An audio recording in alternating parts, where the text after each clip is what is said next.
Avant de commencer, n'hésitez pas à vous abonner à la chaîne et d'être courtois dans les commentaires. Du côté du Burkina Faso, des jeunes apportent leur soutien au capitaine Ibrahim Traoré. En effet, à Ouagadougou ce lundi 3 octobre 2022, les membres du réseau d'associations et de mouvements de jeunes pour un développement durable ont apporté leur soutien au capitaine Ibrahim Traoré et ses hommes. Ces jeunes mettent en garde toute personne qui se lèvera pour mettre les bâtons dans les roues de cette nouvelle transition. Le fil de soutien au capitaine Traoré ne fait que s'allonger. Le réseau d'associations et de mouvements de jeunes pour un développement durable s'y invite.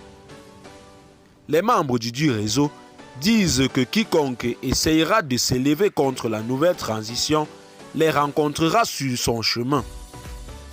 Je cite, « Ceux qui sont contre ce processus de transition seront nos ennemis. Nous voulons lui manifester notre soutien.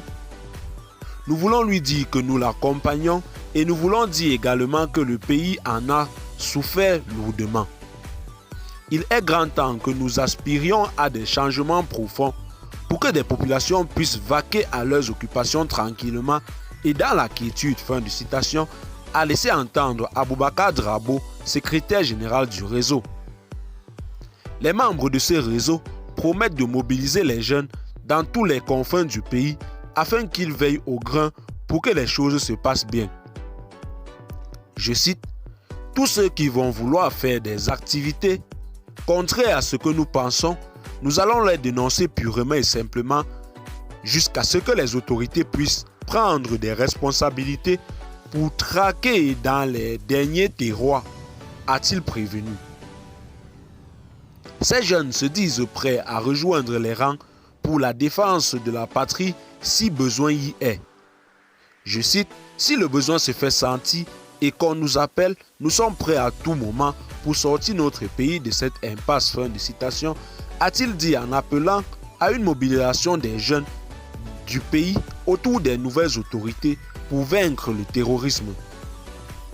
Réagissant sur la prétendue arrivée d'une délégation de la CEDEAO dans la capitale burkinabé, Aboubacar Drabo a laissé entendre que la CEDEAO est une institution qui agit comme médecin après la mort d'un patient. Je cite, « Nous en avons marre. Nous pensons qu'elle, la CEDEAO, doit prendre à bras le corps les problèmes des différents pays où le terrorisme sévit. On ne peut pas toujours attendre pour revenir après que les choses soient déjà à un certain stade et venir manifester leur mécontentement. » Fin de citation, a-t-il refermé. Eh bien, chers téléspectateurs, c'est tout pour cette note d'information. Laissez-nous en commentaire vos impressions et à très bientôt pour une nouvelle note d'information.